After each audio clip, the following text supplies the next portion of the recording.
பெண்கள் என்ன செய்வாங்க, இந்த விளக்கு பூஜைன்னு ஒன்று வச்சுருப்பாங்க. விளக்கு பூஜையில் போய் எல்லா பெண்களும் சாமியை கும்பிட்டு உண்மையாக விளக்கு போடுறீங்க. விளக்கு போடும்போதே அவள் விளக்கு பார்த்தியா ரெடி கூட இருக்குடி, என்ன உன் வீட்டுக்கார் இந்த விளக்கு வாங்கி கொடுத்து அவ ஒரு விளங்காதவன் வாங்கின விளக்கு அப்படி பார்த்தீங்களா? இந்த அன்னபாரத்தில் விளக்கு போடுது, ராமாயணத்து விலைக்கு பேசுது, மகாபாரத விலைக்கு பேசுது, பல்ல விலைக்கு பேசணும்ல, அது ஒன்று இருக்குது. இன்னைக்கு காலகட்டத்துக்கு தேவைப்படுது. எல்லாத்தையும் நம்ம விலைக்கு. அன்னைக்கெல்லாம் கொடையோடு உட்காந்தாங்க ஒரு 40 பேர்.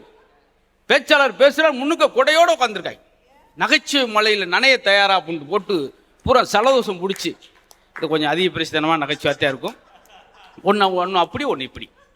அதனால் இந்த விநாயகர் சதுர்த்தி நன்னாளில் வசந்த் தொலைக்காட்சி சார்பில் பக்தியிலும் பண்பாட்டிலும் சிறந்தவர்கள் ஆண்களா பெண்களா விவாதம் தொடங்க போது ரொம்ப தகவல்களை நீங்கள் கேட்டு செல்வதற்கு உகந்ததாக இந்த பட்டிமன்றம் இருக்கும் என்று சொல்லி